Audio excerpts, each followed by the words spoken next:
Hello everyone, welcome to Business Data Warehousing, week number 2. In this recording, I want to go over the week number 2 material posted on Blackboard and over the lesson plan and assignments. The objective for this course this week is to understand about the feasibility and the business requirements. And so if you click on this lesson plan, you should get this one, which is a list of the reiteration of the objectives and the assignments more in detail. There are 2 assignments, and one is about the feasibility and the other one is about the business requirement. There are 2 reports that I posted here for you. And I'd like you to just skim over them. You don't have to read them in detail. They can be kind of long and a little dry. But I do want to, I'd like you to skim over them and see what sort of informations are listed. And answer this question, do you think the report you chose to read asked all the right questions? So I'm not really concerned about the detailed responses or the content. I'm more concerned about the kinds of questions that these feasibility studies are asking. If so, if you felt that it was asking all the right questions, then which one of those questions you think is important or significant, and why, right? And if you think that the reports that you read is missing an important question, a feasibility question, then which question do you think it is, and why that is important, right? So take a look at that. So if we could, well, let's look at that a little bit later, but I want to make a few comments about this. So the feasibility test for the data warehousing is similar to other feasibility studies for any kind of a projects, right? It is important to do some level of feasibility study before you actually undertake them, because statistics show that overwhelming number of projects fail because of lack of planning, accurate planning, right? So it's important for data warehousing. There are a lot of questions they should be asking, but it's primarily asking for the cost and the benefits, right? But it should include the technical, economical, legal, operational, scheduling, and other kinds of important feasibility questions. It is helpful while you are asking that in the back of your mind, the data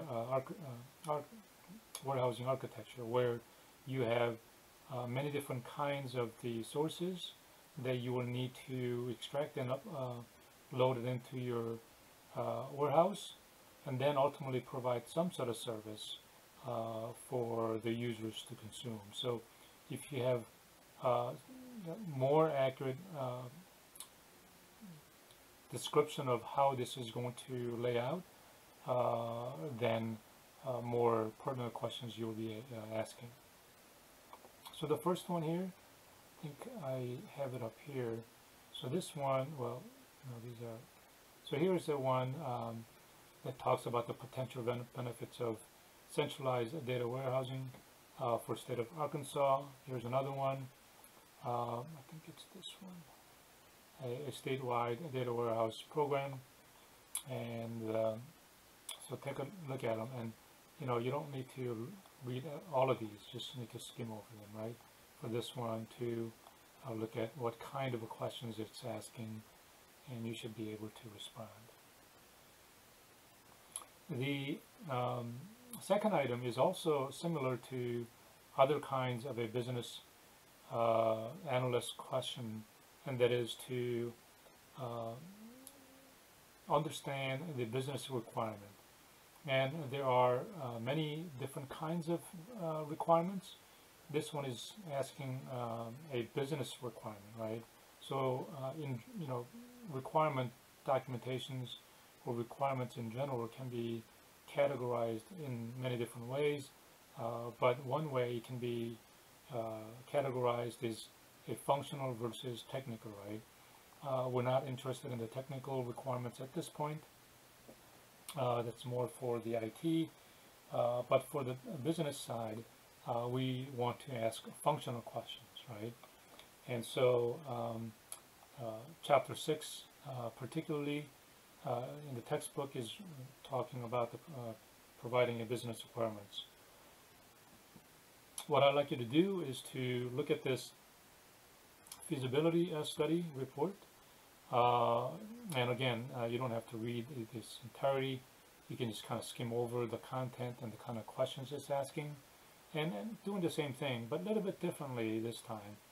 And so in your textbook, page 140, I think I have it up here. Let me get it out of the way.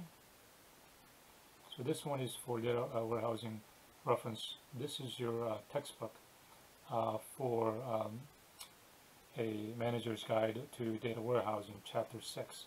And you can kind of navigate to that by clicking on it here, manager's guide to data warehousing, chapter 6, and business data, broad business requirements, I should say.